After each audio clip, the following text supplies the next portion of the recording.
Bismillahirrahmanirrahim. Assalamualaikum warahmatullahi wabarakatuh.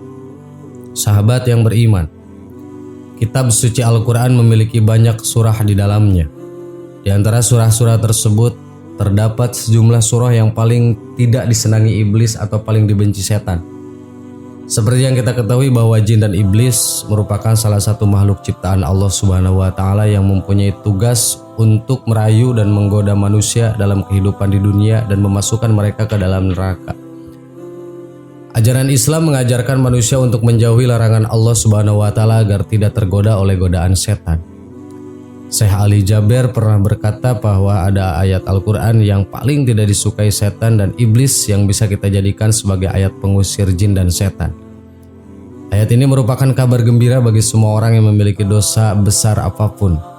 Bahkan jika mereka melampaui batas, dosa dan maksiat diampuni oleh Allah. Hai hamba-hambaku yang melampaui batas terhadap diri mereka sendiri, janganlah kamu berputus asa dari rahmat Allah. Sesungguhnya Allah mengampuni dosa-dosa semuanya. Sesungguhnya dialah yang maha pengampun dan lagi maha penyayang. Quran Surat Az-Zumar ayat 53. Berikut ayat-ayat Al-Quran ini ditakuti oleh bangsa jin dan iblis yang bisa kita gunakan sebagai perlindungan bagi umat manusia yang membacanya. Antara lain adalah 1. Surah Al-Fatihah. Al-Fatihah merupakan surah pembuka di dalam Al-Quran maupun di bacaan sholat.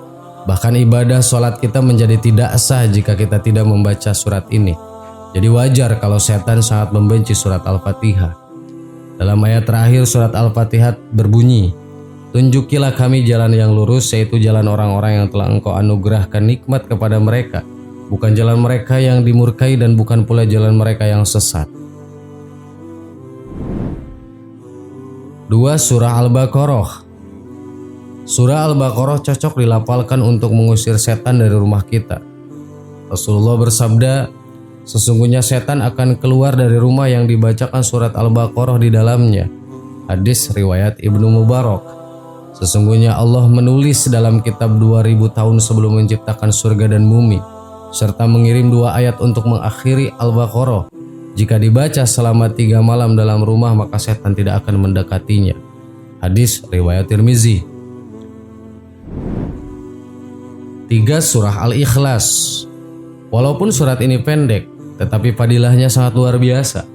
Surat Al-Ikhlas bukan hanya untuk berguna untuk meruqyah saja, tetapi juga sebagai perlindungan dan zikir harian karena keutamaannya. Qul huwallahu ahad. Surah Al-Ikhlas sesungguhnya ia sama dengan sepertiga Al-Quran. Hadis riwayat Muslim. 4. Ayat kursi. Ayat kursi terdapat di dalam surat Al-Baqarah ayat 255. Ayat kursi merupakan ayat teragung dalam Al-Quran dan menjadi surah yang sangat ditakuti setan. Bahkan sekelas jin ifrit bisa mati terbakar karenanya. Ayat kursi sangat dianjurkan untuk dibaca setiap selepas sholat fardu karena menjadi jaminan masuk surga. 5. Surah Mu'awwizatain. Surah Mu'awwizatain adalah 2 surah pelindung yang terdiri dari surah Al-Falaq dan An-Nas. Surah ini dapat melindungi kita dari kejahatan manusia dan jin, penangkal sihir hingga anti santet. 6. Surat Al-Falaq. Surat ini hanya terdiri dari 5 ayat, tetapi Al-Falaq memiliki makna yang luar biasa. Bahkan surat ini sering dijadikan ayat untuk mengusir setan. Katakanlah aku berlindung kepada Allah yang menguasai subuh, dari kejahatan makhluk yang Dia ciptakan, dan dari kejahatan malam apabila telah gelap gulita, dan dari kejahatan perempuan-perempuan penyihir yang meniup pada bukhul-bukhul takhilinya, dan dari kejahatan orang yang dengki apabila dia dengki. Quran Surat Al-Falaq ayat 113. 7. Surat An-Nas. Surat ini berisi tentang keagungan Allah sebagai tempat perlindungan dari kejahatan setan dan jin. Ini dapat kita gunakan sebagai penangkal sihir dan santet.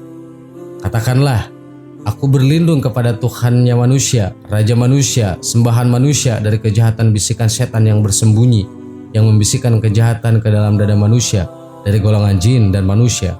Quran Surat An-Nas ayat 114. Sahabat yang beriman, itulah 7 ayat-ayat Al-Quran yang ditakuti oleh bangsa jin dan iblis. Semoga bermanfaat. Wassalamualaikum warahmatullahi wabarakatuh.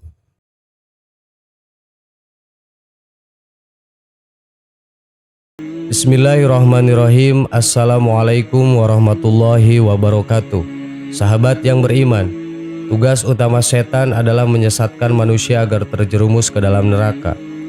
Meski demikian, banyak di antara kita justru memilih searah dengan jalannya. Nabi Muhammad SAW kerap mengingatkan umat agar membentengi diri dari godaan setan. Walaupun tidak mudah menyerah menggoda Bani Adam, namun sekutu iblis ini bisa dilemahkan dengan doa dan amalan tertentu. Sebagian umat muslim melakukan amalan tersebut dengan harapan tidak lagi tergoda oleh makhluk laknatullah tersebut. Namun ternyata ada kondisi yang membuat setan menjadi lebih besar. Sayangnya, hal ini justru karena kalimat yang diucapkan oleh manusia itu sendiri. Bahkan setan semakin kuat karena ucapan ini. Kalimat apa yang dimaksud? Ternyata kalimat yang seharusnya tidak diucapkan oleh manusia agar setan tidak membesar adalah kalimat umpatan atau celaan terhadap setan. Hal ini seringkali terucap saat manusia mengalami kondisi tidak mengenakan. Terkadang ketika ucapan ini refleks karena kebiasaan yang sudah dilakukan. Misalnya, celakalah setan. Hal ini terlarang dilakukan oleh umat Islam, karena seharusnya ada kalimat lain yang lebih jauh lebih baik diucapkan manusia jika mengalami hal-hal buruk, yakni dengan memohon perlindungan dari Allah Subhanahu wa Ta'ala. Janganlah kalian mencela setan, akan tetapi berlindunglah kepada Allah dari keburukannya. Hadis riwayat Ad-Dailami.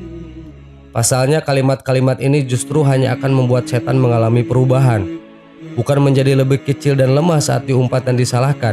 Mereka justru akan semakin besar dan kuat karena ucapan-ucapan itu. Bahkan tubuhnya bisa berubah hingga sebesar rumah. Walid Abu Malih berkata bahwa Rasulullah SAW bersabda, seseorang yang pernah dibonceng oleh Rasulullah menceritakan, ketika aku dibonceng Nabi SAW, tiba-tiba unta beliau tergelincir. Serta merta aku mengatakan, celakalah setan.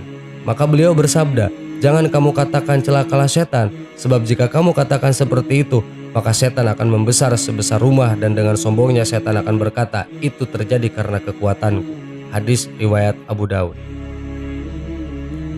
Syekh Salim bin Id Al-Hilali dalam bukunya berjudul Al-Manah Asy'ariyah fi Syahih As-Sunnah An-Nabawiyah menjelaskan jika hadis ini berisi larangan bagi manusia mencela setan.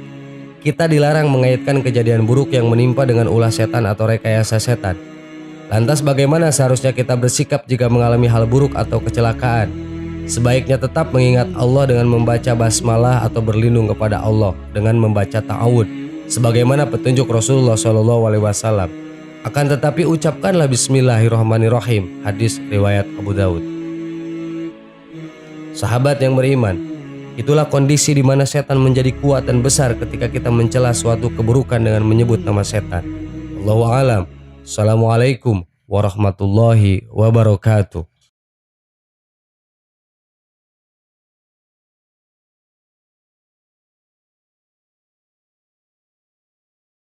Subhanallah walhamdulillah wala ilaha illallah wallahu akbar. Subhanallah